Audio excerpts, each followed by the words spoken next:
성경 말씀 함께 찾겠습니다. 디모데전서 6장 말씀입니다. 디모데전서 6장 3절부터 10절 그리고 17절부터 19절까지 한 절씩 저와 우리 성도님들 번갈아가며 읽겠습니다.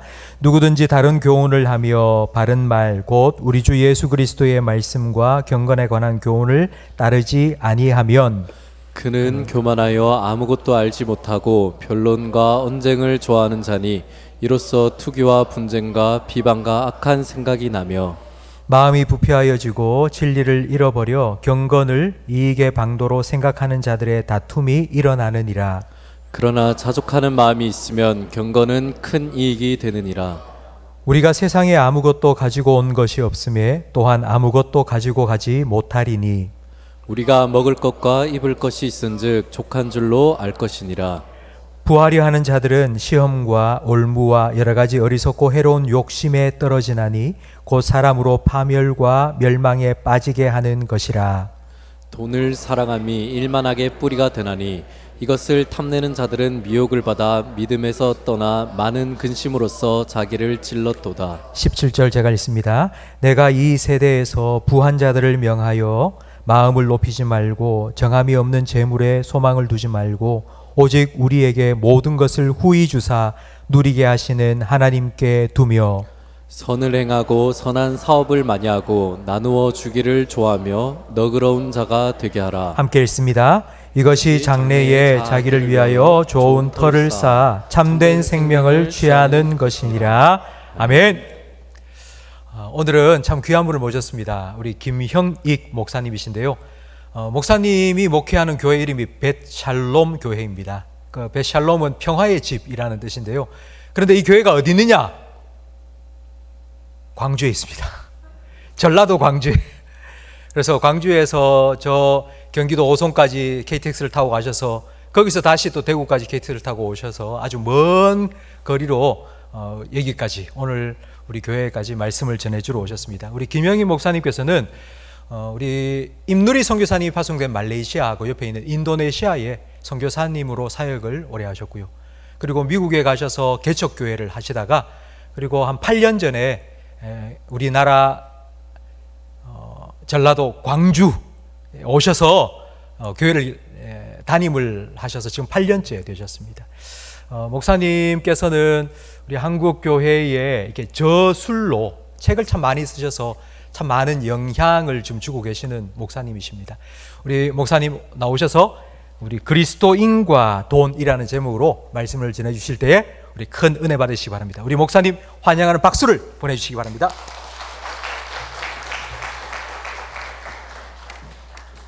여러분 뵙게 돼서 반갑습니다.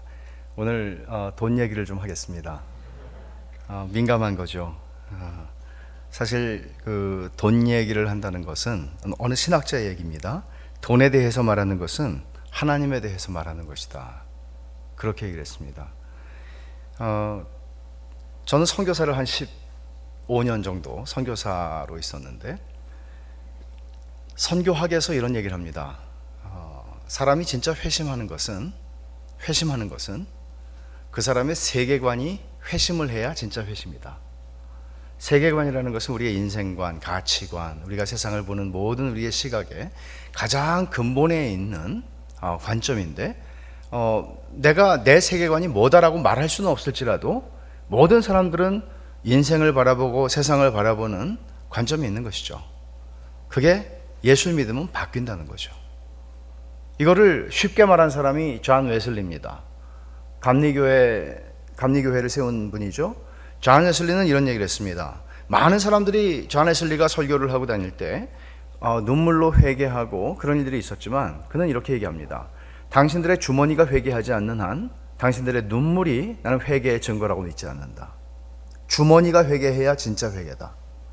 같은 말이죠.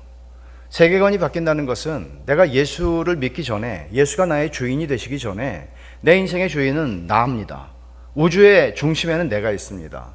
그러나 예수를 믿게 되면 이제는 예수 그리스도가 내 인생의 주인이고 인생의 주인일 뿐만 아니라 이제는 우주의 주인이 예수 그리스도라는 사실을 알고 그렇게 되면 우리는 기껏해야 내가 인생을 어떻게 살까라는 생각을 하고 큰 야심을 가지기도 하고 또는 소년이여 야망을 품어라 하는 것처럼 야망을 품기도 하지만 실제로 예수를 믿게 되었을 때 어떤 변화가 일어나나 하면 내 인생의 그림이 사라지게 되고 하나님의 그림이 생기는 거죠.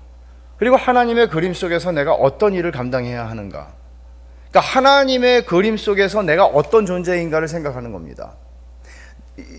그러니까 회심이 일어날 때 이런 거예요. 내가 내 인생에서 내가 하나님이 나를 어떻게 도와주시나 이런 그림을 그리지 않는다는 얘기예요.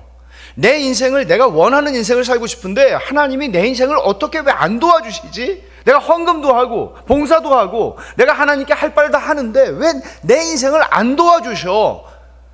그러나 성경은 그 질문은 틀린 질문이라고 말하는 거죠.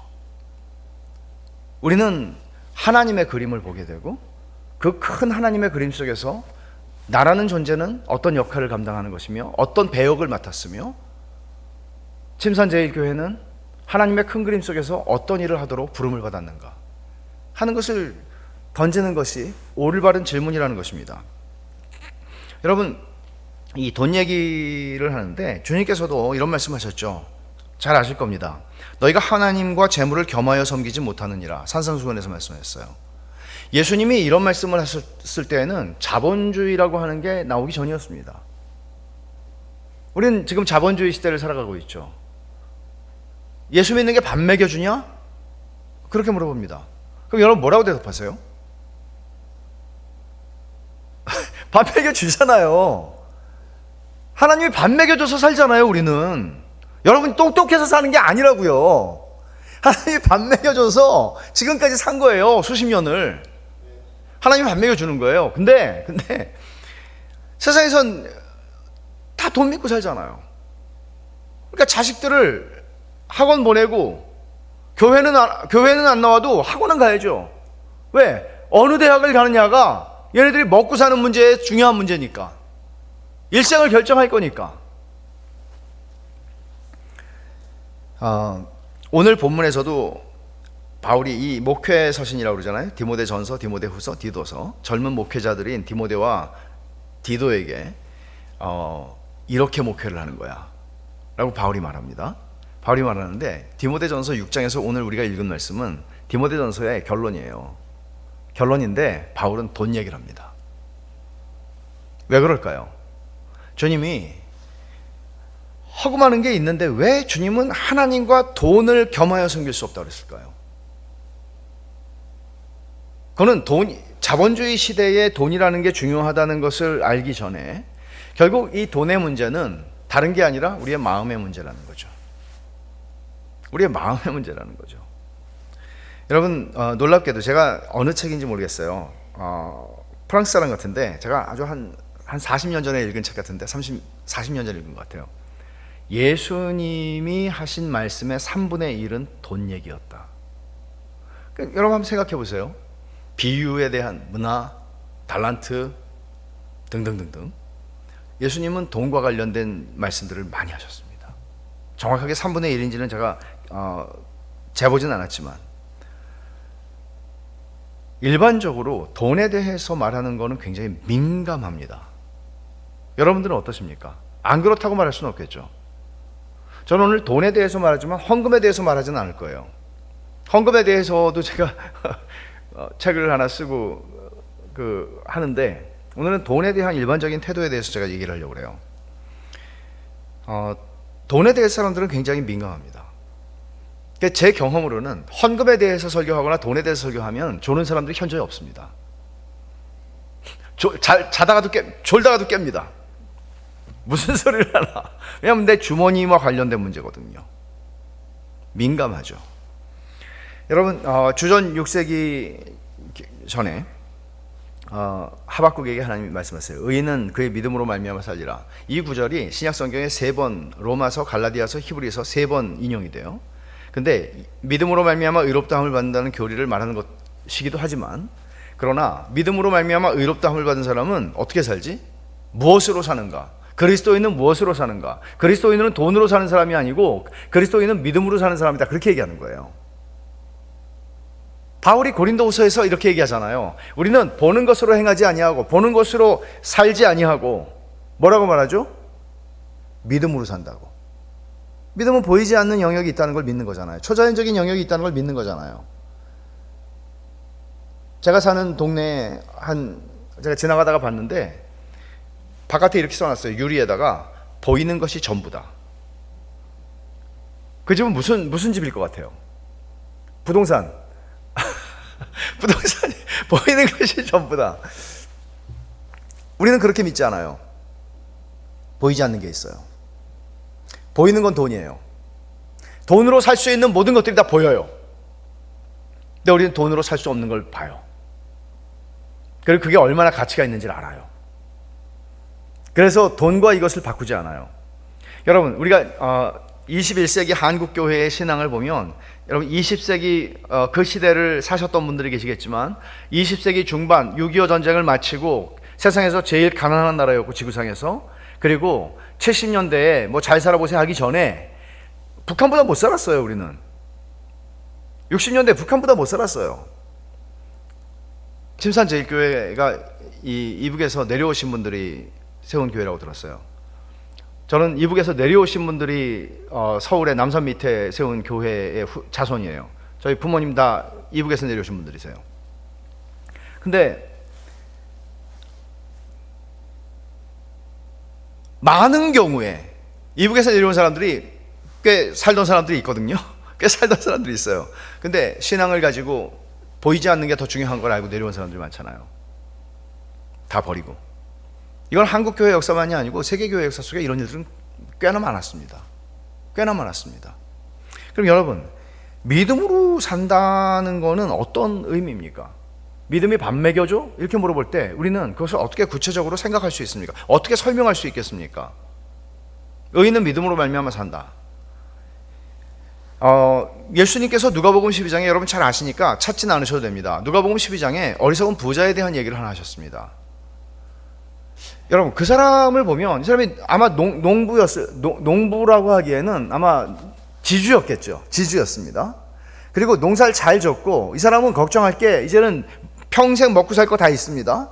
이제는 자기가 모아놓은 재산을 어떻게 축적할 것인가, 어떻게 창고를 더 져야 되겠구나, 어떻게 재테크를 할 것인가, 이런 염려는 하지만 내가 어떻게 먹고 살 것인가에 대한 염려는 더 이상 없습니다. 이 사람은 아마 이 정도로 생각하면 이 사람은 꽤나 성실하게 살아왔던 사람일 가능성이 굉장히 큽니다. 농사를 진 사람이잖아요. 성실하게 살았을 가능성이 큽니다. 열심히 살았을 것입니다.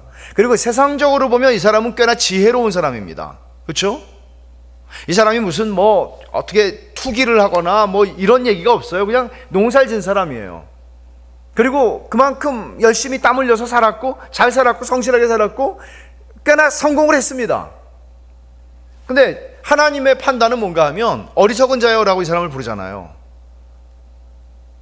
그러면 세상에서 소위 잘 나간다는 사람들이 있고, 세상에서 소위 지혜롭다고 얘기할 수 있는 사람들이 있고, 세상에서 야, 저 사람은 정말 인생 기가 막히게 사네, 어떻게 저렇게 모든 걸 피해서 기가 막히게 다 죽어가고 있는 세상에서 돈을 벌어, 그런 사람들이 있죠. 근데 그게 진짜 지혜로운 거냐는 거는 재고해야죠. 여러분들이 생각할 때 세상을 잘 산다는 건 어떤 의미입니까? 이 사람처럼 살면 건물 한 2개, 뭐 2개까지 필요 없어요. 건물 하나 정도 가지고 있고 잘 산 사람이잖아요. 지혜로운 사람이잖아요. 이 정도 되면. 근데 주님은 그 사람을 그렇게 보지 않는다니까요. 사람들 다 부러워하죠. 이 정도 되는 사람이 우리 사회에 있다면 이 사람은 아마 소위 애들한테 물어보면 너 뭐가 될래? 건물 준댄다고. 우리 그런 세상을 살잖아요. 그런 세상을 살잖아요. 우리는 더 이상 이 사람 일하지 않아도 돼요. 땀 흘리지 않아도 돼요. 그냥 돈이 들어와요. 먹고 살 게 다 있어요. 이제는. 근데 주님께서는 반전이죠. 어리석은 자요, 오늘 밤에 네 영혼을 도로 찾으리니 그러면 네 준비한 게 누구의 것이 되겠느냐 라고 물어보세요. 그리고 주님이 지적하시는 말씀은 이거예요. 자기를 위하여 재물을 많이 쌓아두고, 이거 지혜로운 거죠. 근데 주님의 지적은 하나님께 대하여 부여하지 못한 자가 이와 같으니라. 어리석다는 얘기예요.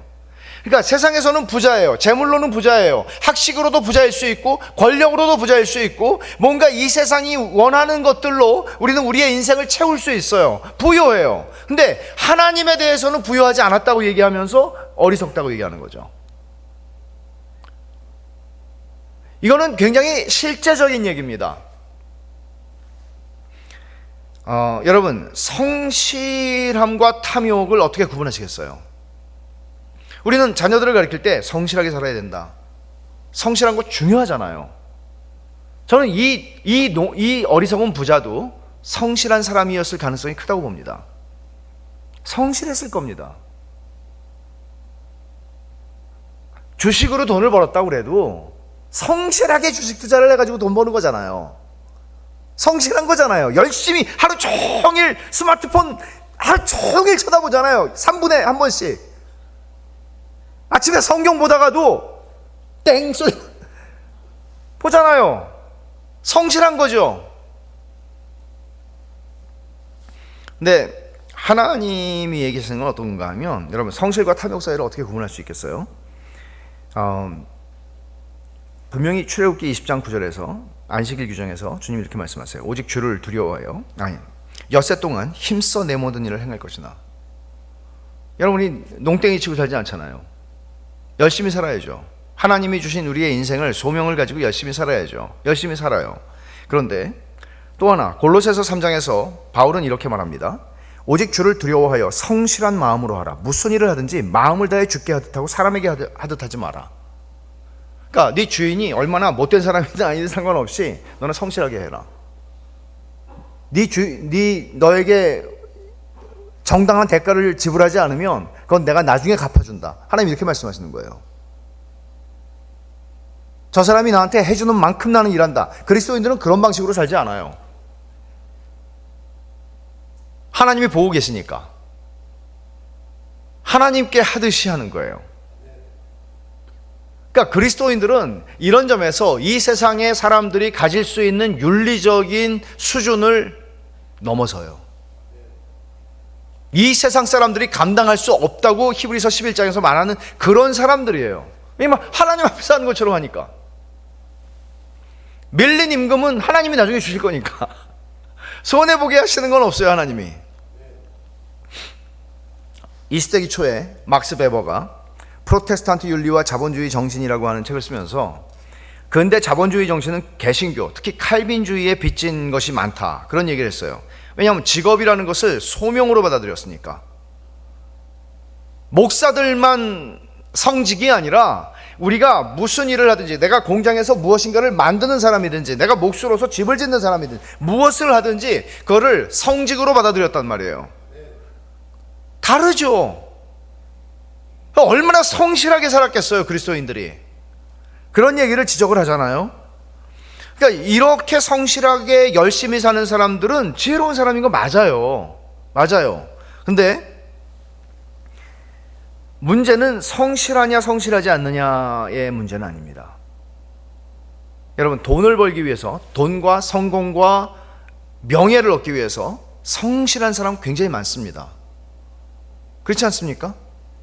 내가 인생에서 원하는 것을 얻기 위해서 정말 성실하게 일하는 사람들, 성실하게 공부하는 청년들 많습니다. 문제는 성실한 것이 지혜로운 것이 아닐 수 있는 여지가 있다는 거죠. 그건 뭘까요? 이거죠. 어떤 전제를 가지고 살아가는가, 내 성실함의 동기와 목적이 뭔가 하는 겁니다. 왜 열심히 사는가? 나는 왜 열심히 사는가? 나는 왜 열심히 공부하는가? 목적과 동기가, 전제가 중요한 문제라는 것이죠. 비유 속에, 예수님의 비유 속에 이 어리석은 부자는 동기와 전제가 굉장히 분명했던 사람이에요. 자기가 축적한 재산이 자기의 행복을 결정한다고 믿었어요. 이 사람 하는 말을 보면 내 돈이 내 행복을 결정한다고 믿었어요. 미국의 은퇴하신 존 파이퍼 목사님이 당신의 인생을 낭비하지 마십시오 라고 하는 유명한 설교를 한 적이 있어요. 대학생들 집회에서 한 20년 전에 대학생들이 한 2만여 명이 모인 집회에서 여러분의 인생을 낭비하지 마십시오 하면서 든 예가 있어요. 미국에 사는 사람들이, 많은 사람들이 플로리다에 가서 은퇴해서, 조기 은퇴해서 플로리다에 집 하나, 별장 같은 거 하나 사가지고 거기서 해변에, 거기서 왔다 갔다 하면서 조개 껍질 모으면서 은퇴한 노년을 거기서 그렇게 보내기를 원하는 사람들 많죠. 존 파이퍼가 얘기하는 거예요. 거기서 조개 껍질을 수십 년 동안 줍겠냐고. 그게 여러분들이 생각하는 성공한 인생의 마지막이냐고. 그러면서 자신들의 생애를 선교지에 가서 사고로 생명을 잃었던 두 간호사 선교사에 대한 이야기를 합니다. 어떤 게 인생을 낭비한 거냐고. 어떤 게 인생을 낭비하는 인생이냐고. 성실히 살았기 때문에 조기 은퇴할 만한 은퇴 자금을 마련하고 플로리다로 이사가서 살 수 있겠죠, 물론. 근데 그게 하나님께서 우리에게 주신 인생에 대한 우리의 꿈일까요? 너무나 많은 사람들이, 한국에서도 그런 생각을 하는 사람들 적지 않죠. 결국은 돈으로 살 수 있는 안전과 돈으로 살 수 있는 즐거움이 인생의 행복이라고 믿는 것, 이게 그 부자의 어리석음의 정체였어요. 돈이 내 행복을 결정해. 혹시 여러분 그렇게 생각하세요? 진짜 한번 생각해 보세요. 돈이 행복을 결정해요? 아니요라고 말하셔야 돼요. 천만의 말씀이라고. 그리스도인들은 그렇게 믿지 않아요. 이거 우리의 전제예요. 여러분, 우리 애들이 야, 너 공부 지금 열심히 안 하면 너 저렇게 돼, 이딴 소리들을 지금 우리 사회에서 하는 얘기잖아요. 그리스도인 부모들이 그렇게 말해서는 안 되는 거죠. 저렇게 사는 게 뭐가 문제예요? 저렇게 사는 게 그 사람의 질과 그 사람의 인생의 가치를 결정하는 거예요? 천만의 말씀이죠. 너 공부 열심히 해서 저렇게 돈 많은 사람들이 돼야 돼. 돈 많으면 저기 빌딩 갖고 있잖아. 꼭대기 살잖아, 펜트하우스에. 그게 우리가 우리 자식들에게 바라는, 고작 그게 우리가 바라는, 자식들에게 바라는 것이겠습니까? 천만의 말씀이죠. 탐욕이에요. 그게 탐욕이라는 것은 돈을 많이 가졌기 때문에, 재산을 많이 가졌기 때문에 탐욕이 아니고, 재산이 내 인생의 행복을 결정한다고 믿는 게 탐욕이에요.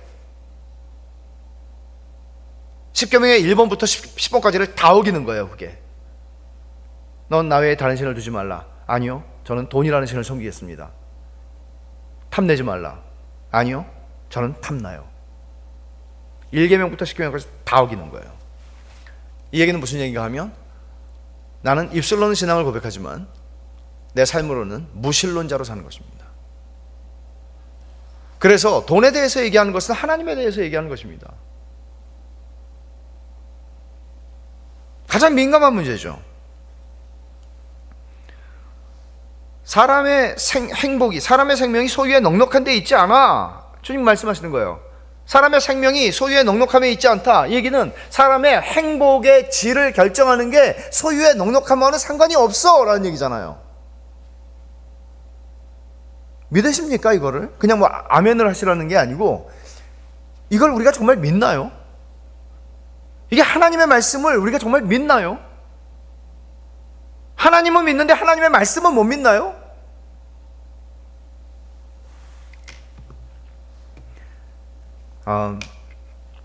세상에 메시지는 뭔가 하면, 옛날에 한 20년은 더 된 것 같은데 제 기억에 부자 되세요 뭐 그런 메시지 있었어요. 그런 광고가 있었어요. 부자 되세요.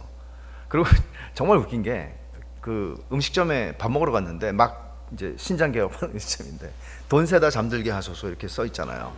그래서 어리석은 부자가 딱 생각나는 거예요. 아, 돈 세다가 죽으란 소리구나. 돈 세다가 죽으란 소리. 야, 어떻게 이렇게 천박한 자본주의가 있을 수 있지? 어떻게 저딴 소리를 부끄럽지 않게 복을 빌어주는 얘기로 저딴 소리를 리본에다가 써서 난을 보낼 수 있지? 왜 우리 사회는 이렇게 천박해졌지? 기가 막혀요. 부끄럽지가 않은 거예요, 더 이상. 어떤 금융회사의 광고는 제가 듣다 정말, 여러분 들어보셨어요? 제가 그 회사 광고하고 싶은 생각이 전혀 없는데 행복해져라 행복해져라, 들어보셨어요?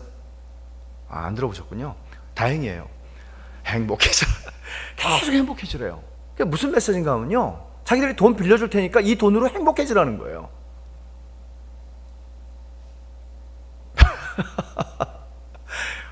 헛웃음이 나오는, 우리는 이런 메시지를 하루에도 수도 없이 듣고 살아요. 어린애들부터 내가 돈 빌려줄 테니까 이걸로 행복하게 살아. 이게 탐욕을 부추기는 세상이에요. 돈을 버는 행위, 노동의 대가로 수입을 얻어서 가정이 윤택하게 살아가는 게 무슨 잘못이겠습니까? 잘못 아니죠. 그러나 탐욕은 부와 재산을 소유하려는 과도한 욕구입니다. 이게 내 행복을 결정한다고 생각하는 것이죠. 레베카 드용이라고 하는 사람이 있는데, 이 사람은 죽음에 이르는 죄 7가지를 연구한 사람이에요. 레베카 드용이 이런 얘기를 해요. 탐욕은 돈이나 돈으로 살 수 있는 소유물에 대한 지나친 사랑이라고. 그럼 여러분, 이 말이에요. 돈을 사랑하는 것이 일만하게 뿌리라고 바울이 얘기하잖아요. 그러면 젊은 목회자인 디모데한테, 야, 너 사람들이 목회할 때 너 돈을 사랑하는 거, 이거 네가 목회를 아무리 잘해도 사람들이 돈을 사랑하는 삶으로부터 그들을 벗어나게 하지 못한다면 네 목회는 다 허사가 되는 거야. 이런 얘기를 하는 거거든요. 돈을 사랑하면 망해. 돈을 사랑하는 일만하게 뿌리야. 이 말은 돈에 죄가 있다는 얘기, 돈이 가지는 어떤 죄성이 있다는 얘기가 아니고, 돈을 사랑하는 것, 우리 마음의 얘기를 하고 있는 거예요. 마음의 얘기를 하고 있는 거예요. 돈과 내 마음의 관계예요. 돈과 내 마음의 관계예요. 어떤 관계를 맺을 것인가 하는 거예요. 이 관계는 다시 말하면 내가 내 마음과 하나님이 어떤 관계를 맺을 것인가 하는 문제예요. 두 개는 연결되어 있어요. 내가 하나님하고 내 마음이 하나님과 어떤 관계를 맺고 있느냐 하는 것이 돈과 내 마음이 어떤 관계를 맺느냐를 결정합니다. 그래서 주님은 너희가 하나님과 재물을 겸하여 섬길 수 없다고 말씀하신 것이죠. 탐욕이 여러분의 노동의 동기나 목적이 돼서 성실하게 살아간다면 하나님은 여러분에게 어리석은 자요 라고 말할 수밖에 없을 것입니다. 어리석은 자죠. 눈앞에 있는 것은 보지만 멀리 못 보는 사람들이잖아요. 여러분이나 저나 이 세상을 살아가면서 탐욕으로부터 우리가 자유하기가 얼마나 어려운가 하는 것을 너무나 잘 압니다. 보통 어려운 문제가 아닙니다. 견물생심이라는 말이 있듯이 우리는 눈으로 보는 모든 것들이 지금 우리를 유혹합니다. 이런 세상을 살아갑니다. 우린 돈으로, 권력도, 성도, 모든 것들을 우린 돈이 있으면 다 살 수 있다고 생각을 하는 이런 세상입니다. 그렇기 때문에 우리는 돈을 원합니다. 돈이 있으면 어지간한 것들은 다 얻을 수 있거든요. 근데 문제는 말씀드린 것처럼 돈 자체가 악이 아니라 우리가 돈에 대해서 가지는 우리의 죄성의 문제라는 것입니다. 이것을 여러분 가볍게 여기시면 안 돼요. 그러니까 이런 거죠. 왜 하나님의 임재라고 말하고 하나님을 아름다우신 분, 영광스러운 분이라고 말하고, 영광이라는 거는 우리가 예를 들어서 한번 생각해 보세요. 여러분들이 인생을 지금까지 살면서, 청년들도 있고 연세 드신 분들 계신데, 지금까지 살면서 여러분이 정말 이건 아름다웠어, 내 마음을 홀딱 빼앗길 만큼 아름다웠어, 그런 순간이 어떤 때였습니까? 제가 물어보면 어떤 사람들은 자기가 알프스에 갔을 때라고 얘기해요. 어떤 사람은 이과수 폭포에 갔을 때라고 얘기해요. 어떤 사람들은 어떤 음악회에 갔는데 어떤 음악을 들을 때였다고 얘기해요. 근데 그런 아름다움이라고 우리가 기억하는 모든 순간들은 우리의 전인격을 홀딱 뺏어가는 거죠. 아름다움에 대해서 우리는 저항하지 않습니다. 아름다운 것에 대해서 우리는, 그러니까 여러분, 마귀가 만들어낸 건 뭔가 하면, 여러분, 진선미가 있잖아요. 진선미는 미스코리아 진선미가 아니라 초월적 개념들이에요. 진선미라는 거는 그죠? 하나님은 참되신 분이시죠. 그리고 하나님은 선하신 분이시죠. 하나님은 아름다우신 분이세요. 진선미의 궁극은 하나님이세요. 그래서 인간은 진선미에 대한 욕구가 있어요. 그런데 사탄은 알죠, 사탄이. 그래서 사탄은 미혹하는 영으로서 모조품 아름다운 것을 만들어내고, 모조품 진리를 만들어내고, 모조품 선한 것을 만들어냅니다. 모조품 진선미를 만들어내는 데는 탁월하죠, 사탄은. 그래서 우리는 진짜 같은 거짓 진리에 미혹을 당하고요, 아름다움이 아니라 사실은 뜯어보면 완전히 추한 것밖에 없는데 그게 아름다워 보이고요, 그리고 거짓된 것인데 우리는 참되다고 느끼는 거죠. 돈이 이 모든 모조품들을 얻어내는데 역할을 하기 때문에 사탄은 돈을 통해서 우리의 마음을 훔쳐갑니다. 마음 안에서 일어나는 전쟁입니다. 근데 이 죄성이라고 하는 것은 제가 죄성을 청년들한테 설명을 하려고 하다가 여러분 보신 분들도 계시고 뭐 계시겠지만 터미네이터라고 하는 영화가 있었어요. 시리즈로 나온 건데, 터미네이터에 보면 액체 금속으로 만들어진 인공지능 기계 인간이 나와요. 그러니까 이게 뭐 총을 쏴도 뭐 이렇게 불이 붙어도 그냥 물로 액체로 탁 녹아버렸다가 다시 또 복원이 돼요. 그러니까 우리의 죄성이라고 하는 거는 죽여도 복원 능력이 탁월한 거예요. 살아있는 동안에는, 우리가 살아있는 동안에는 계속해서 복원이 돼요. 그러니까 인간을 하나님이 창조하실 때 행복을 추구하게 창조하셨어요. 그리고 그 행복을 채워주실 수 있는 분은 하나님이시라고요. 진선미예요. 진짜 진선미예요. 근데 우리는 가짜 진선미를 추구하게 돼요. 그게 우상이에요. 그리고 그 핵심에는 돈이 있어요. 그래서 우리가 인간의 행복 추구 본능이 죄성하고 만날 때 우리는 돈을 추구하게 돼 있어요. 근데 인간의 행복 추구 본능이 거듭나서 성령이 내 안에 계시고 그리스도가 나의 주인이 되시고 내가 그리스도께 날마다 자기를 부인하고 십자가를 지고 그리스도께 나 자신을 복종시켜서 따라갈 때, 제자가 될 때, 우리의 행복 추구 본능은 이제 믿음을 만나서 하나님을 향하게 되는 거예요. 근데 이 힘이 항상 우리 안에서 전쟁이 일어나는데, 마음에서 날마다 행복해져라, 부자 되세요, 돈 세다 잠들게 하세요, 이 메시지를 계속 듣는 거예요. 심지어 그리스도인 부모들조차 아이들에게 너 이렇게 살면 거지 돼.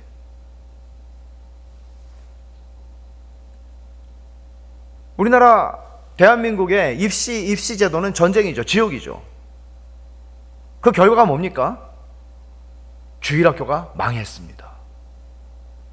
주일학교가 망했습니다. 우린 전쟁터예요. 이게 단순히 좋은 대학을 가는 문제가 아니고 돈과의 전쟁이에요. 예수를 믿는다고 말하는 사람들이 돈을 섬기기로 작정하고 그 길을 걸어가는 거예요. 그것도 모자라서 자기 자식 세대들에게도 그거를 강요하는 거예요. 무시무시한 일이 일어나는 거죠. 주님이 어리석은 부자 얘기하시면서 말씀하신 거예요. 삼가 모든 탐심을 물리쳐라. 사람의 생명이 그 소유에 넉넉한 데 있지 않아. 주님의 말씀이에요. 잘 살고 못 사는 거는 그 사람의 소유가 결정하지 않습니다. 많은 신자들이 자신 안에 남아있는 죄성과 끈질기게 이 싸움을 하죠. 근데 이 죄성은 계속 다시 복원되거든요. 날마다 싸워요. 어저께 내가 승리했기 때문에 오늘은 거저먹는 게 아니고 날마다 우리는 그 죄를 직면하고 살아가는 겁니다. 날마다 그 싸움 속에 우리는 던져진다고요. 새롭게. 어저께 내가 승리한 것이 내일의 승리를 보장해 주지 않습니다. 그래서 주님은 너희가 자기를 부인하고 날마다 자기 십자가를 지고 따라오라는 거예요.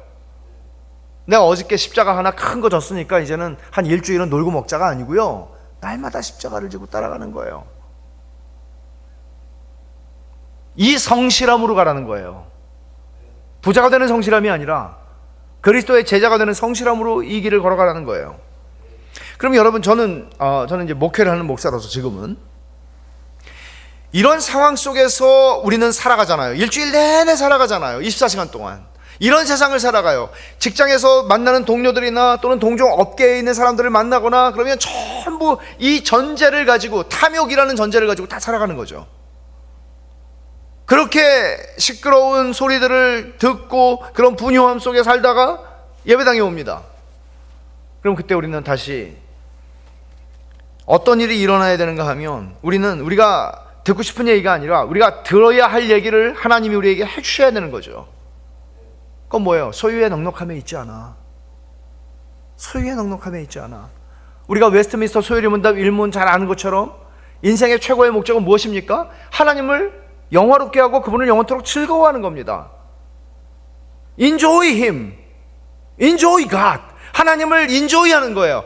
돈을 인조이하고 우리가 돈으로 얻은 어떤 것을 인조이하는 것이 아니라 그거보다 더 큰 즐거움이 여기에 있다는 것을 아는 거예요. 그거를 여러분, 말로만 이건 안 돼요. 부모가 하나님을 얼마나 좋아하고 인조이하는지를 보여주지 않으면 자식들은 기독교가 뭔지 모릅니다. 오해합니다. 말로만 하는 걸로는 되지 않습니다.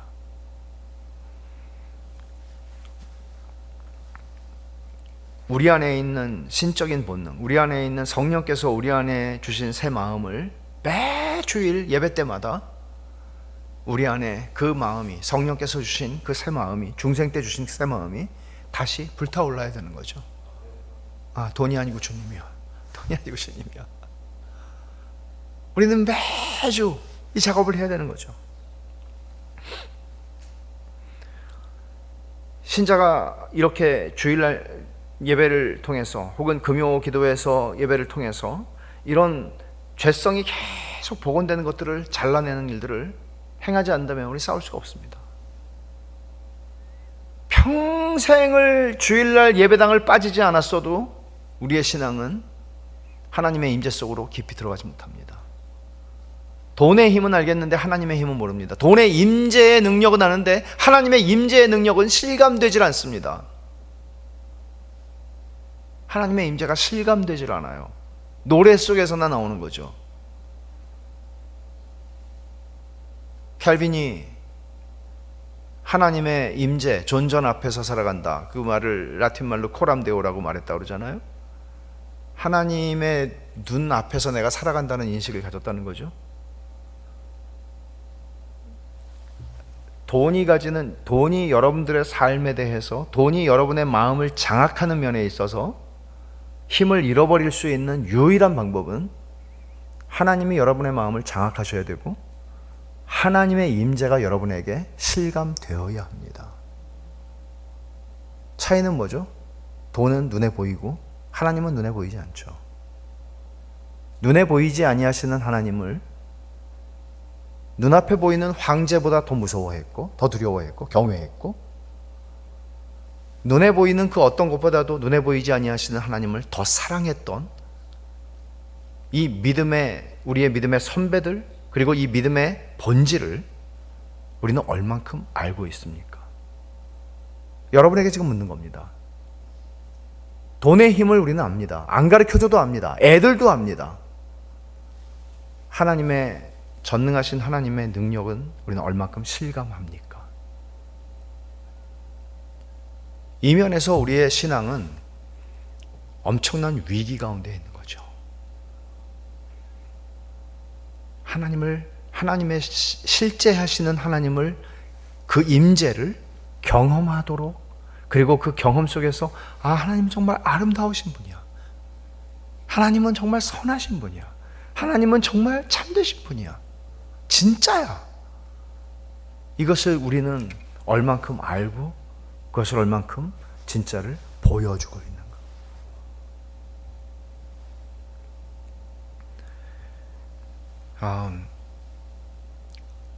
웃긴 얘기죠. 들은 얘기예요. 미국의 어느 한인교회인데요. 제가 너무 자세히 얘기하면 또 아시는 분들이 있을 수 있어요. 근데 뭐 어디서나 일어날 수 있는 일입니다. 미국의 한인교회가 아니고 뭐 한국에서도 일어날 수 있는 일이에요. 예배당을 갔다가 집에 갈 때 싸운대요, 부부가. 여보, 저 김 집사는 당신보다는 연봉을 많이 받는 것 같진 않은데 직장도 그렇고, 근데 그 부인이 든 백 뭔지 봤어? 이러고 싸운대요. 나도 그거 사줘.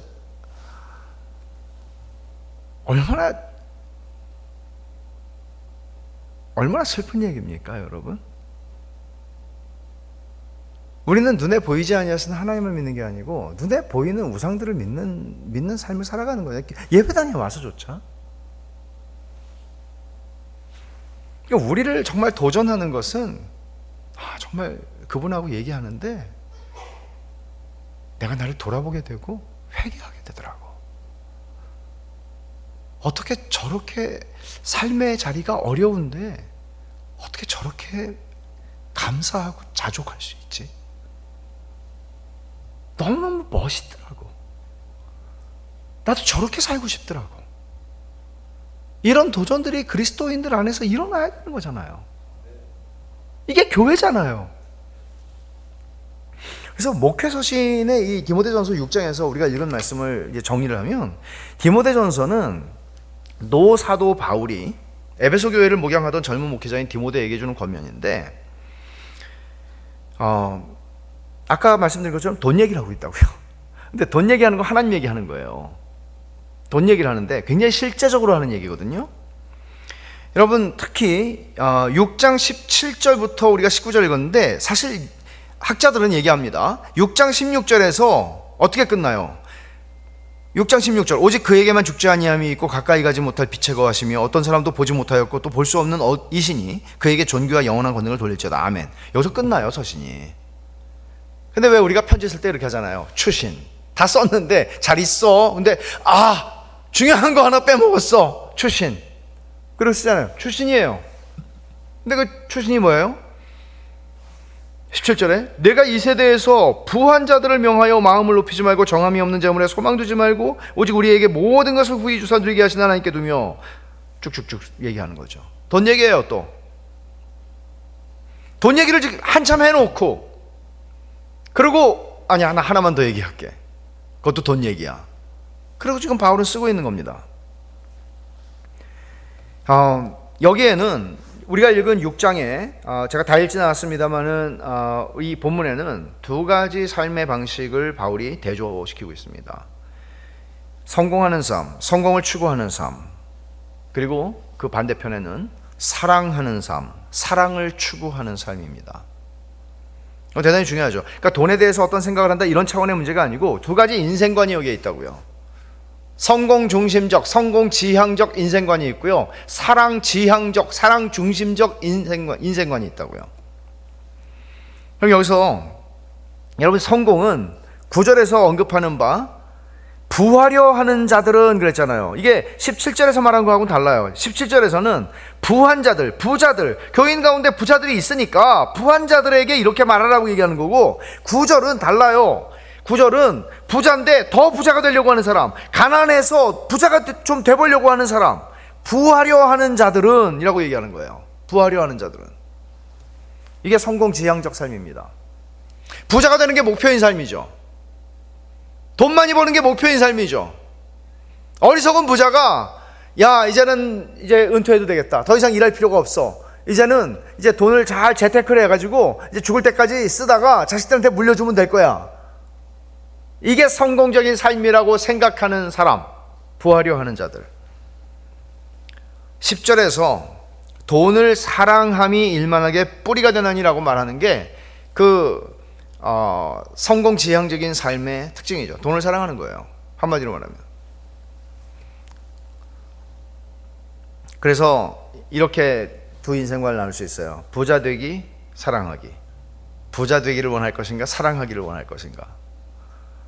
여러분은 주님이 어리석은 자라고 말하는 건 부자 되기예요. 그죠? 그러니까 주님이 너 정말 지혜로운 삶을 살았다. 주님이 마지막 날 심판하신다고 그랬잖아요. 우리가 주님 앞에 오면 결산한다고 그러잖아요. 그럼 어떻게 너 그렇게 잘 살았니? 이거는 사랑하기예요. 사랑 지향적, 사랑 중심적 삶이에요. 바울 사도가 오늘 3절에 보면 사실은 돈 얘기하는 것 같지 않죠? 누구든지 다른 교훈을 하며 바른 말 곧 우리 주 예수 그리스도의 말씀과 경건에 관한 교훈을 따르지 아니하면 다른 교훈을 전한다. 바른 말이라고 할 때 이 바른이라고 하는 말은 의학 용어가 쓰여졌어요. 건강하다 그런 뜻이에요. 온전하다, 아프지 않다 그런 뜻이에요. 근데 이런 말을 쓰는 것은 건강한 교훈은 건강한 삶을 낳습니다. 근데 거짓 교사들이, 거짓 사도들이 들어와서 1세기에 큰 문제였거든요. 바울이 복음을 전하고 갔는데 그 뒤에 거짓 교사들이 가만히 들어와서 다른 얘기를 한 거예요. 그 다른 얘기에 거의 2000년 동안 그 다른 복음은 없나니? 라고 바울이 갈라디아서에서 말하는 그 다른 복음의 핵심 가운데 하나는 뭔가 하면 번영신학의 번영의 복음이에요. 예수 믿고 부자 되고, 예수 믿고 건강해지고, 예수 믿고 자식들 잘 되고, 이거예요. 바울은 뭐라고 그래요? 다른 복음은 없나니? 그 다른 복음을 전하는 자는 저주를 받을지어다라고 얘기하는 거예요. 보세요. 솔직히 우리 까놓고 얘기해 봅시다. 옛날에는 순복음교회가 그렇게 얘기한다고 그랬어요. 지금은 안 그래요. 순복음 뭐 통합, 합동, 고신 할 것 없이 죄다 번영신학에 물들어 있어요. 기복신앙에. 부자 되는 것에 목을 거는 신앙이에요. 그렇게 바울 사도가 디모데전서 여기서만 말하지 않잖아요. 성경 전체에서 그 말을 하는 거란 말이에요. 부자 되는 것에 목을. 제가 미국에서 목회할 때 한국에서 그 사람 대구 사람이었던 것 같아요. 제 기억에. 이 사람이 한국에서 멀쩡히 직장 생활하던 사람이 귀신들이 보이기 시작했어요. 어느 날 집에서. 가는 데마다 귀신이 식탁에 앉아있고 방에 앉아있고 하는 거예요. 그래서 직장 생활을 할 수가 없게 됐어요. 그리고는 무당이 됐어요. 남자예요. 무당이 됐어요. 근데 무당이 되니까, 무당인데 이제 좀 그 신통력이 있는 무당이죠. 돈 있는 사람들이 붙들어요. 이 사람을 이용해서 돈 벌으려고. 그러니까 보니까 그것도 부질없다. 그래서 이 사람이 무당 생활을 때려치고 절에 들어가서 중이 됐어요. 집안은 다 엉망이 됐죠. 아빠가 돈을 안 벌어오는데. 그러다가 제가 아는 제 교인이 그 누나예요. 너 미국으로 들어와라. 들어왔어요. 그래서 교회로 온 거예요. 근데 100일 기도를 하겠다고 그러더라고요. 이게 본 게 다 그거잖아요. 우린 40일인데 세잖아요. 100일을 하겠다. 새벽 기도를 이 사람들은 하면 해요. 이제 근데 나중에 이제 회심했어요. 그 사람 세례 제가 할 때 정말 온 교회가 다 눈물바다가 됐는데 이 사람이 그런 얘기를 하더라고요. 새벽 기도를 나와서 기도를 하는데 기도를 할 줄 모르니까, 하나님 아직 초면이니까 뭐 드릴 말씀이 없잖아요. 그래서 이제 들었대요. 무슨 기도를 하는지 사람들이. 근데 똑같더래요. 그 전에 자기가 저쪽 세계에 있을 때 들었던 기도하고 그 기도가 똑같더래요. 마지막 그거만 틀리고. 네. 예수님의. 그러니까 제가 좀 한 대 맞은 느낌이에요. 이분들이 새벽에 이렇게 열심히 나와서 하나님 앞에 구하는데 왜 그렇게 열심히 나오지? 뭘 구하는 거지? 똑같더래요. 적어도 그 사람은 이게 아니라는 거 정도는 알았던 거죠.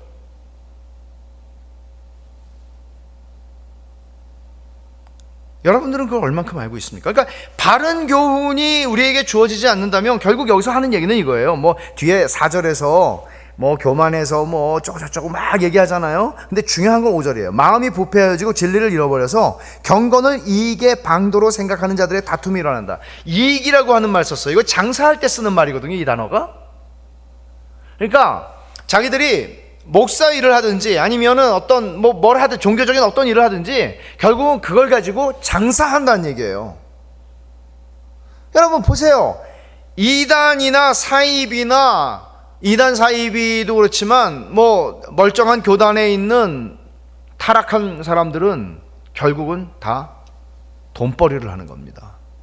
결국은 다 돈벌이입니다. 이게 방도로 생각하는 겁니다. 장사하는 겁니다. 이게 성공 지향적인 인생관을 지금 설명하는 겁니다.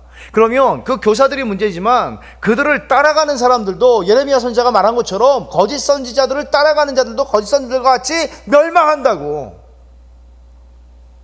이게 한국, 미국 할 것 없이 소위 복음주의적이라고 하는 교회들 안에 너무나 깊숙이 들어와 있는 거예요.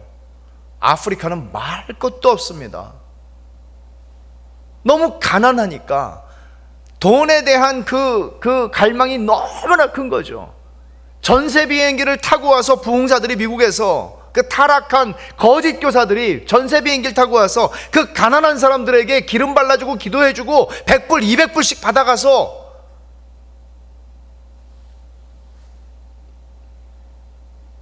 그렇게 사는 겁니다.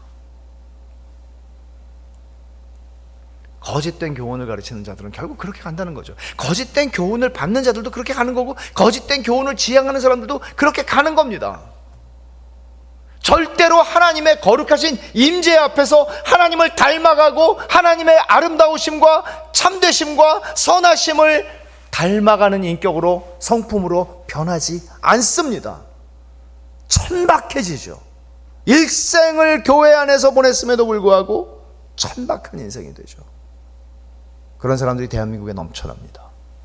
슬프게도. 여러분들은 어떻습니까?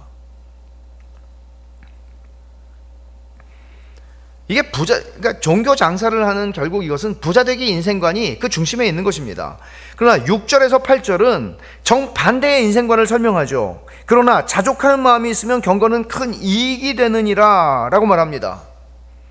7절, 우리가 세상에 아무것도 가지고 온 것이 없음에 또한 아무것도 가지고 가지 못하리니 우리가 먹을 것과 입을 것이 있으니 족한 줄로 알 것이라. 이게 진짜 신앙이 만들어내는 인생관입니다.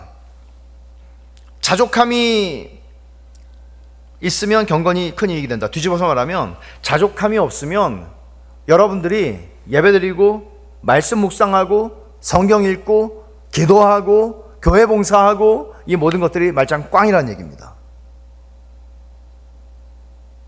유익하지가 않습니다. 나 자신에게 살과 뼈가 되고 피가 되지 않습니다. 자족함이 없으면, 자족함을 생각하면 이 말씀이 생각나죠. 여호와는 나의 목자시니 내게 부족함이 없으리로다. 다윗은 정말 부족한 게 없었을까요? 양들이 목자를 바라보고 안심하고 만족하는 것처럼 여호와가 나의 목자가 되시니 나에게는 부족함이 없다고 목자의 역할을 해봤던 다윗은 그렇게 고백을 합니다. 말하자면 자족함이라고 하는 것은 믿음의 척도입니다. 자족함은 믿음의 척도입니다. 자족한다는 건 어떤 겁니까? 바로 여기 8절에 말하는 그것이죠. 먹을 것과 입을 것이 있으니 족한 줄을 안다. 나는 왜 저 사람처럼 부자가 되지 않지? 나는 왜 저 사람처럼 뭐가 되는 일이 없지? 나는 왜 저 사람처럼 안 되지? 계속 그걸 바라보는 거죠. 그게 뭐예요? 십계명의 탐심이에요. 범사에 감사할 수 없죠? 여러분, 우리가 언제 이렇게 잘 산 적이 있습니까? 대한민국이? 근데 너무 불행하잖아요, 사람들은. 옛날에 여러분 행복지수를 뭐 그런 거 설문조사 했는지 모르겠는데 방글라데시가 1등 나왔다는 거 아니에요? 옛날에 항상. 제일 가난한 나라인데 미국 사람들이 아마 제일 불쌍할걸요? 지금 한국 사람들이 제일 불쌍한 거에 꼴찌에서 아마 1, 2등 할 겁니다. 이렇게 잘 산 적이 없었는데 한국은 불행합니다. 그리스도인들은 어떨까요? 그리스도인들의 행복지수는 얼마나 다를까요? 그리스도를 알지 못하는, 하늘에 소망을 두지 않은 사람들의 삶의, 한국인들의 삶의 행복지수와 하늘에 소망을 둔 사람들의 행복지수는 얼마나 차이가 날까요? 얼마나 차이가 과연 날까요? 여러분, 거짓 교사들은 돈벌이를 하느라고 그렇게 했다고 칩시다. 그러면 그 사람들은 결국 9절 10절에서 한마디로 바울이 말하는 거는 그들은 부하려 하는 자들이죠. 거짓 교사들을 따라가는 자들입니다. 그리고 거짓 교사를 포함합니다. 시험과 올무와 여러 가지 어리석고 해로운 욕심에 떨어지나니 이거 사람으로 팔멸과 멸망에 빠지게 하는 것이라. 결국은 그들은 다른 길로 간다는 얘기지. 그럼 마지막 절을 보세요. 21절. 이것을 따르는 사람들이 있어 믿음에서 벗어났느니라. 이것이 뭐예요? 성공지향적 삶을 따라가는 사람들, 성공지향적 가치관을 따라가는 사람들이요, 그들은 결국 믿음에서 떨어지더라는 거예요. 이 말은 그들은 믿음의 영역에 들어왔던 적이 없다는 얘기입니다. 부자 되려고 예수 믿는 것입니다. 기독교는 그런 게 아닙니다. 그러니까 10절에서 돈을 사랑함이 일만하게 뿌리가 되나니 이것을 탐내는 자들은 미혹을 받아 믿음에서 떠나 많은 근심으로써 자기를 찔렀도다. 여러분, 성경이 돈에 대해서 이렇게 위험하다는 것을 말해 주는 것, 여러분, 우리는 얼마나 의식하고 살아갑니까? 어쩌면 매일매일 우리는 이 말씀을 읽어야 되는지도 모릅니다. 우리의 마음이 너무나 돈에 붙어 있잖아요. 결국 이 디모데전서 6장에서 비교하는 것은 두 가지예요. 탐욕과 자족. 부하려 하는 자들, 탐욕입니다. 자족하는 마음.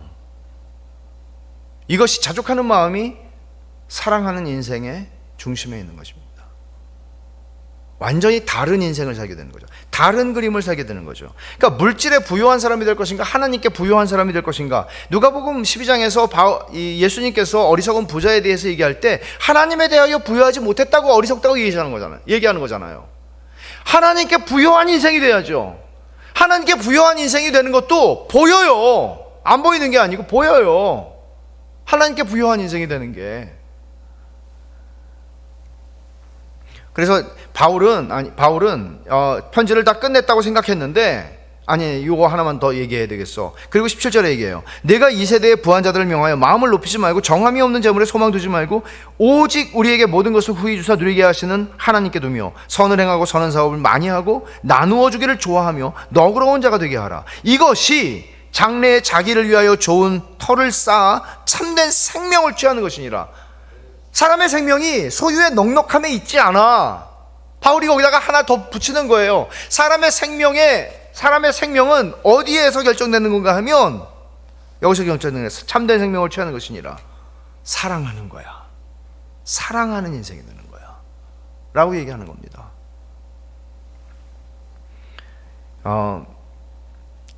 물질과 관련해서 바울이 얘기하는 것뿐만 아니라 성경이 얘기하는 관점은, 물질은 죄가 아닙니다.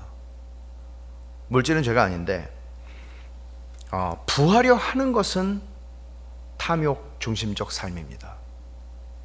부자가 되는 게 목표가 되는 삶이죠.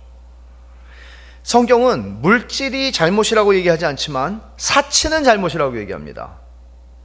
그래서 야고보서에서 이렇게 말하죠. 5장 5절에 너희가 땅에서 사치하고 방종하여 살육의 날에 너희 마음을 살찌게 하였도다. 실제로 요한계시록에서 이 세상을 바벨론이라고 묘사하죠. 바벨론에 대한 심판이 있을 때 바벨론의 사치에 대한 하나님의 심판을 유난히 강조합니다. 그리고 디모데전서 이 6장 쓰기 전에 5장 6절에서도 이런 말씀을 하죠. 바울이 5장 6절에 향락을 좋아하는 자는 살았으나 죽었느니라. 참 과부에 대한 얘기를 하는데, 향락을 좋아하는 자는 살았으나 죽었다. 이 향락이라는 말은 사치라는 말이거든요. 그럼 여러분, 사치의 기준은 뭘까요? 사치의 기준은 결국은 자기 자신을 향하는 거잖아요. 그렇죠? 근데 우리는 우리에게 어떤 것들이 주어졌을 때, 우리에게 물질이 많이 주어지든 적게 주어지든 우리는 사람을 사랑하는 것을 향해야 한다는 얘기를 하는 거잖아요. 주님은. 그건 굉장히 중요한, 아까 제가 얘기한 대로 세계관의 변화가 진짜 회심이다. 웨슬리가 말한 대로 주머니가 회개해야 진짜 회개다. 눈물이 나는 게 회개가 아니고 주머니가 회개해야 된다. 내 돈을 쓰는 대상이 오로지 나밖에 없는 것은 아직 회개하지 않았다는 얘기죠. 여러분, 그 부한 형제들을 17절에서 이제 얘기를 하는데, 부하려 하는 자들이 아니고 부한 사람들을 향해서, 교인들 가운데 너희에게 부한 사람들에게 이렇게 목회를 하라는 거예요. 마음 높이지 말고 정함 없는 재물에 소망 두지 마라. 하나님께 소망을 둬라. 그 하나님은 어떤 분이에요? 후히 주시는 분이에요. 부정적인 명령을 먼저 하고 있죠. 재물에 그들의 소망을 두지 않게 해라. 재물에 소망을 두면 이 재물이 내 은퇴와 은퇴 이후의 모든 삶을 책임져 줄 거야 라는 거죠. 하나님을 의지하지 않습니다. 여러분, 미국 돈에 뭐라고 써있는지 아시죠? 달러 미국 돈에 In God we trust. 우리는 하나님을 믿는다. 여러분 그게 왜 쓰여져 있는지 알아요? 왜 돈에 우리는 하나님을 믿습니다라는 말이 왜 돈에 쓰여져 있죠? 미국 돈에. 돈을 사용할 때마다 돈을 의지하고 사는 게 아니고 하나님을 신뢰해야 한다는 얘기를 하는 거예요. 내가 찾아봤어요. 왜 이런 말이 쓰여지게 되었는지 그 연유를. 미국 화폐 공사하기 들어가면 거기 스토리가 나오거든요. 돈이 네 인생을 책임지는 게 아니고 우리는 하나님을 믿는 거야. 돈을 쓸 때마다, 돈을 내가 가지고 쓸 때마다, 돈을 셀 때마다 이게 나를 책임져 주는 게 하나님이 나를 책임져 주셔. 얼마나 중요한 거예요. 얼마나 중요한 거예요. 부한 형제들을 향해서 적극적인 권면을 하는 게 나오죠.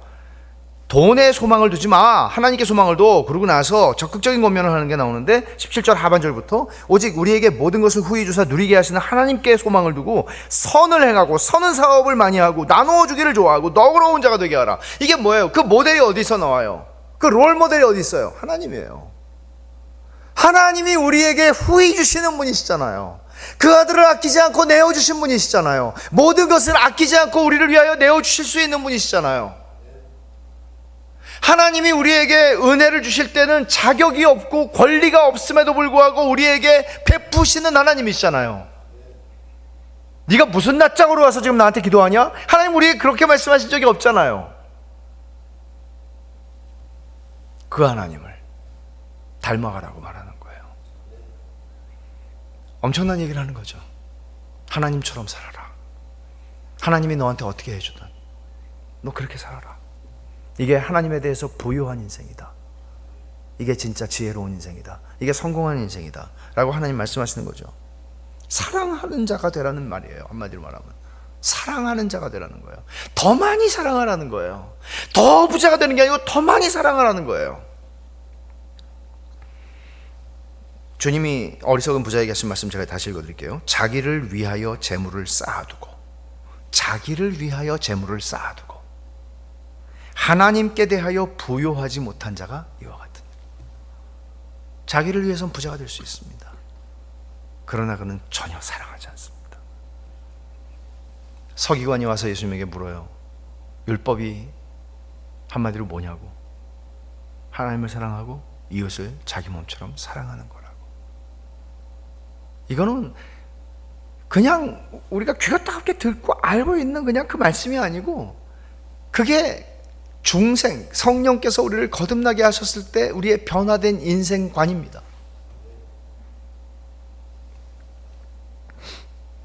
그것이 19절에 장래에 자기를 위해 좋은 터를 쌓아 참된 생명을 취하는 것이라고 말하죠. 진짜 지혜로운 인생이라고 말하는 겁니다. 그래서 여러분, 부자 되기 대 사랑하기, 부자 되기 대 사랑하기, 이것을 한번 나눠 생각해 보세요. 여러분, 데마라고 하는 사람 기억하십니까? 바울이 디모데후서에서 데마 얘기를 하거든요. 데마는 세상을 사랑하여 자기 길로 갔고, 데마는 바울의 동역자였습니다. 세상을 사랑하여 자기 길로 갔습니다. 존 버녀는 그의 철로 역정에서 데마를 언급합니다. 데마는 철로 역정을 가다가 은광을 보고 부자 되겠네, 그리고 은광으로 들어가서 망한 사람. 존 버녀는 그렇게 데마를 묘사합니다. 그러니까 바울이 목회서신의 결론에서 강조하는 바는 성도들로 하여금 부자가 되겠다는 탐욕이 이끄는 인생을 살지 않게 하라고 경고하는 겁니다. 부자가 되는 게 인생의 꿈이 되지 않게 하라는 것입니다. 부자인 형제들은 부의 마음을 쏟거나 두지 말고 선을 행하고 선한 사업을 많이 하고 나누어 주기를 좋아하고 너그러운 자가 되라고 말하는 겁니다. 하나님처럼. 왜냐하면 하나님이 우리에게 청지기, 선한 청지기로 살라고 맡겨주신 거잖아요. 이거는 우리에게 부담을 주는 메시지가 아니라 우리의 가슴을 뛰게 하는 메시지여야 맞습니다. 이렇게 살 수 있구나, 이게 내가 부름받은 삶이구나, 가슴을 뛰게 해야 합니다. 크리스천티 투데이라고 하는 미국의 그 오래된 빌리 그레함이 결국은 빌리 그레함이 만든 그 잡지가 있어요. 이 크리스천티 투데이라고 하는 잡지에 옛날에 케네스 칸처라고 하는 사람이 편집장을 했는데, 이분이 이런 현대교회가 직면한 위기에 대해서 인터뷰하면서 이런 말을 했습니다. 현대교회가 직면한 위기는 자유주의나 신정통주의나 계시나 영감에 대한 잘못된 견해들이거나 신학의 여러 논쟁들이 아니라고, 자유주의나 이런 게 아니라고. 오늘날 교회가 직면한 가장 심각한 문제는 물질주의인데, 철학적 이론으로서의 물질주의가 아니라 미국인의 삶의 방식이 된 물질주의라고. 근데 지금 한국 사회에 똑같이 맞습니다.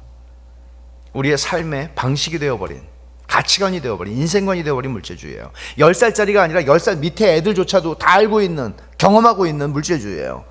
애들이 그렇게 논대잖아요. 아파트 같은 동네 학교에 다니는 애들이, 초등학교 애들이 너희 집 몇 평이야? 비슷한 평수끼리 논대잖아요, 애들이. 이게 한국이에요. 무시무시한 사회죠. 그래서 저는 하박국이 오직 있는 믿음으로 말미암아 산다는 말씀을 우리는 다시 한번 생각할 필요가 있습니다. 매일매일 생각할 필요가 있습니다. 돈이 밥 먹여주지 않습니다, 여러분. 돈이 밥 먹여주지 않습니다. 우리는 그 철학을 배격해야 합니다. 하나님이 우리를 먹이시고 입히십니다. 하나님이 책임지십니다. 우리에게 하나님께서 돈을 주신다면 우리는 돈으로 사람을 사랑해야 합니다. 더 많이 사랑하는 인생이 되어야 합니다. 하나님, 내가 이 땅을 사는 동안에 사람을 더 많이 사랑하게 해주십시오. 여러분, 자녀들에게 야, 너희들은 왜 사는지 알아? 하나님이 우리에게 은혜를 베푸시듯이 너희들도 사람을 사랑하고 살아야 돼. 그게 하나님이 우리에게 원하시는 인생이야. 이걸 가르쳐야 하는 겁니다. 너 공부 왜 잘해야 되는지 알아? 더 많이 사랑하기 위해서.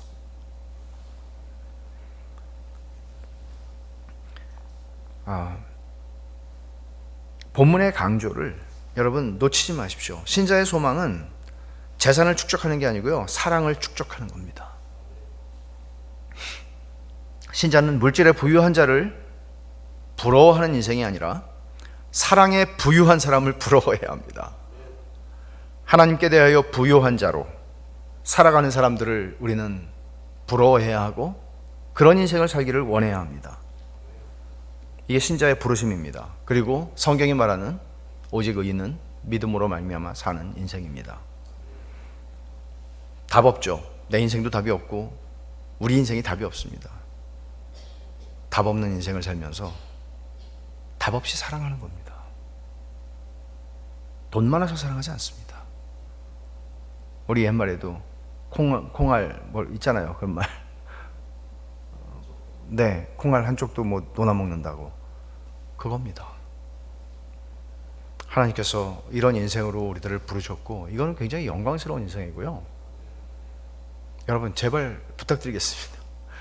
바울이 디모데한테 부탁한 것을 가지고 저는 여러분에게 부탁드리는 거는, 여러분, 이렇게 이 삶이 얼마나 멋있는 삶인지 주변에, 그리고 여러분의 자녀들의 세대에게 보여주십시오.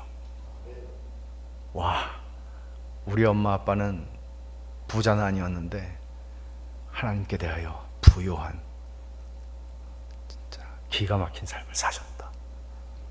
기도합시다.